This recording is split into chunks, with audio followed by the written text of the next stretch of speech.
for welcoming me so warmly on a beautiful fall day. It's nice to be back. I got to come and worship with you on Halloween a couple of years ago, and I'll never forget the little ones and all their excitement and their great costumes. Once again this morning I've come to give thanks to God and to the people of St.Saviours for your generosity and support of Faithworks. This parish continues to be a leader in our diocese, with your participation in Faithworks well above the diocesan average.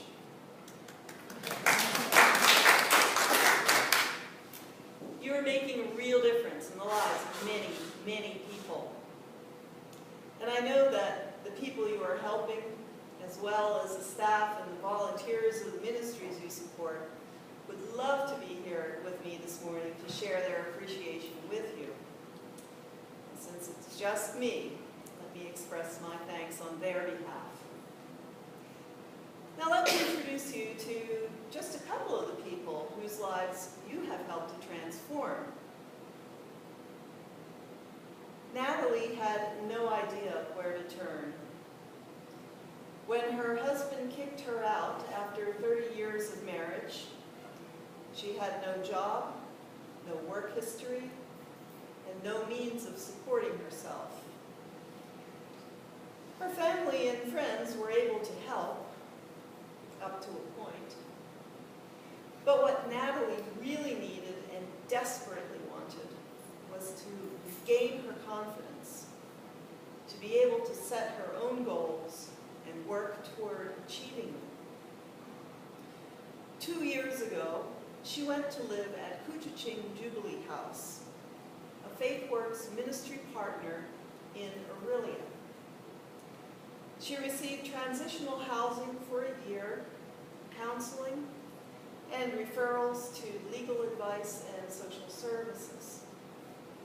Without the worry of having to pay rent for a year, Natalie was able to concentrate on her own career goals and get the training she needed. Today, she is an administrative assistant and payroll clerk. Her days are busy, and she is known as the den mother to the 50 employees of the company where she works. She knows that without the encouragement and support that she received at Kuchaching Jubilee House, she wouldn't be where she is today. Shane, aged 17, says that before he started going to the dam in Mississauga, he never really had a good family experience, and he was very shy and reserved. He was also depressed and had considered suicide more than once. You see, he had never had a group of people that he could just sit down and talk to. But one day, he decided to go to this place that he'd heard about, the dam. It's in a shopping mall out in Mississauga. Lots of youth go there, hang out. After Shane's first visit, he felt such a tremendous feeling of welcome and being part of a community that he decided he was going to go every day after school. What did he find there? Well, he discovered that there was always somebody there who had the time to sit down and talk with him.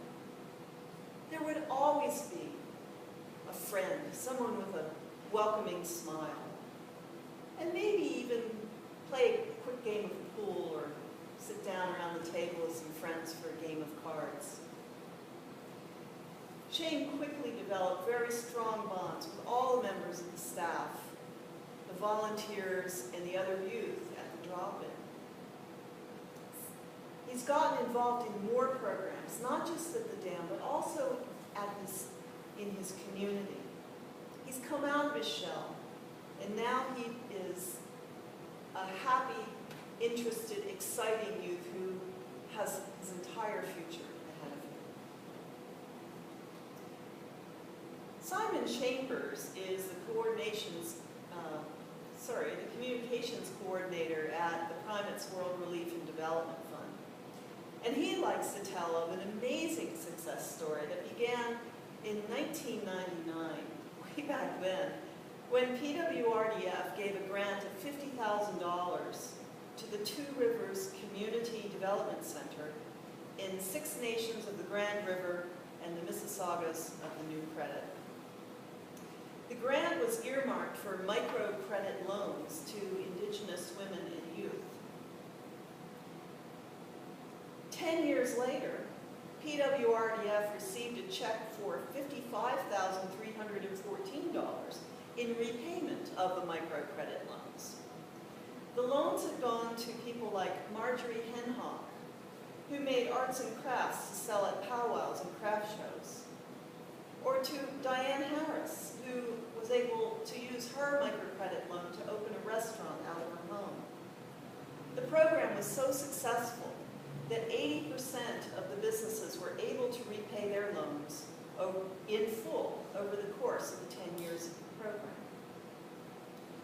A subsequent loan of $25,000 was earmarked for a women's microcredit organization in Mozambique.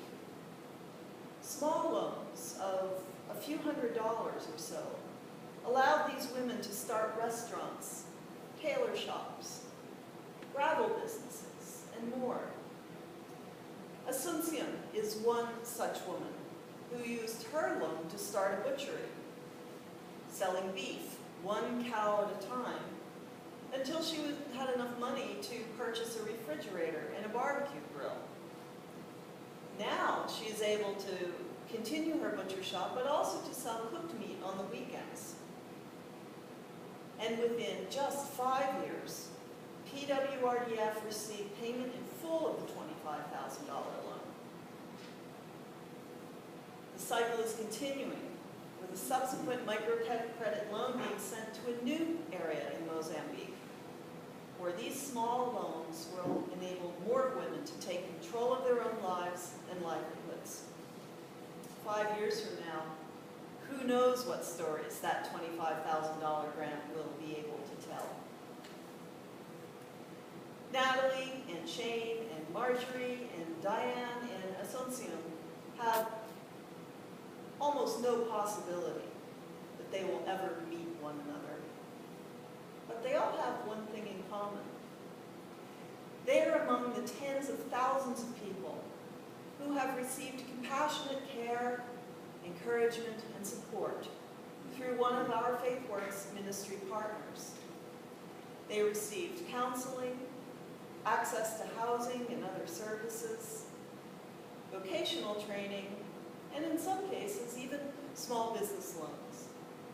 But most importantly, they found a community where they belong. They discovered that they had value and were worthy of love. And they also learned that a community of people stood with them, offering assistance and praying for them to become healthy and whole, and to know that they are beloved children of God. That community is Faithworks. We can think of it like an Anglican United Way, where we who are many are one body. Throughout the Diocese, Faithworks allows us to gather together in response to this broken and suffering world by sharing a portion of our first fruits with others who are in need. Over the past 18 years together, we have raised over $23 million to support the work of our Faithworks ministry partners.